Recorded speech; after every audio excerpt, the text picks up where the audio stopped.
Hi, I'm Dave Grizzly. This is my penultimate video blog after completing 7 weeks now of the Field of Fitness 8-week challenge.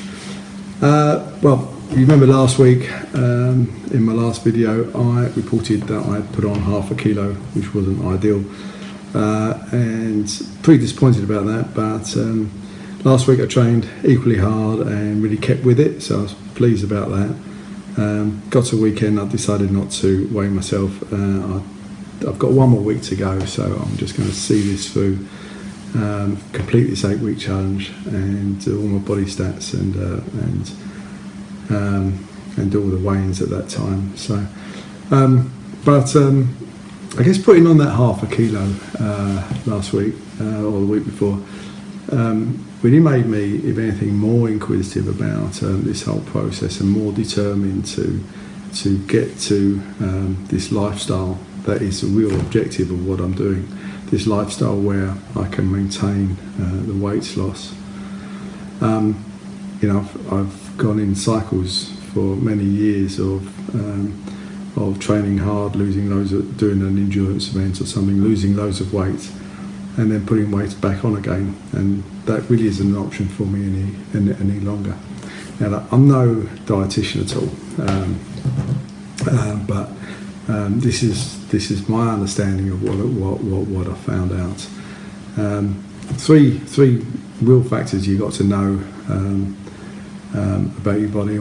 So one is obviously your fat levels. Now, my fat levels on my body were 30% when I started this, which is way too high. It should be 20% or less. So need to address that. That's the most important thing for me to address. Your muscle mass, your lean tissue. Now, this is something I certainly didn't understand before, but the higher your lean tissue and more muscle you have, the higher your metabolism needs to be able to maintain those muscles. So the more calories you need, the more food you intake. And lastly, something I knew nothing about at all is your glycogen levels. Now, glycogen is the stuff, the glucosey stuff. I think it's stored in your liver or somewhere, but it feeds your muscles and keeps your muscles strong. Without it, your muscles deplete. Now, the problem with the way I used to lose weight before, and the problem for many people, I think, is that they think of diet is just really going at it, cutting your food intake and losing weight. In fact, John told me an interesting stat about that program, the Biggest Loser.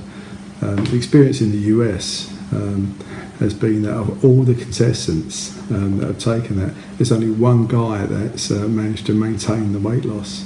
Everyone else has put all the weight back on again. Now, that's because it's just not sustainable.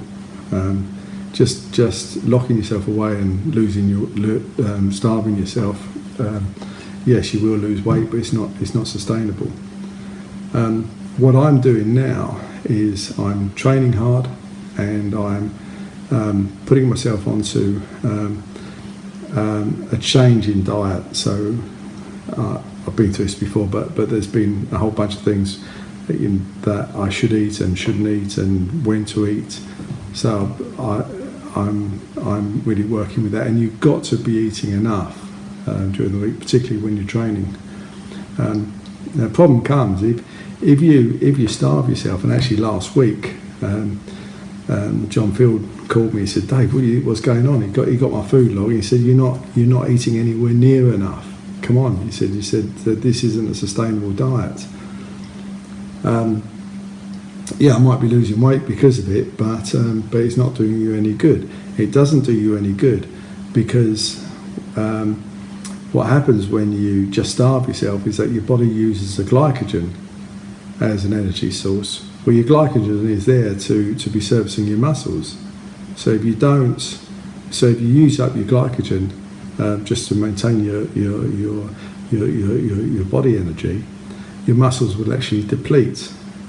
If your muscles deplete, your metabolism slows down, and that's the circle, basically. That's the cycle. So that's not what you need at all. So I found this really interesting, and it's all about getting the right balance. You're eating the right foods after training hard, so eat good protein, some good carbs, yogurt's particularly good, and then eating sensibly after that. So you maintain your glycogen levels, and then you're eating sensibly after that, which you'll achieve a weight loss, but at a gradual weight loss each week. So when I come to weigh myself this week, and I finish this 8-week program, I will be delighted if overall I've lost, say, 6 kilos of weight.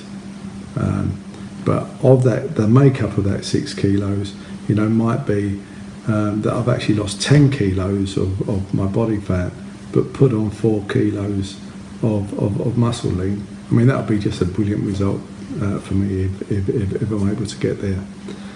And this really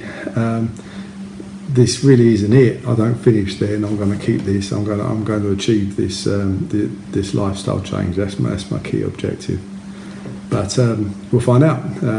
Doing that at the gym next weekend, and doing all the stats, and we'll report all in my last and final blog next weekend.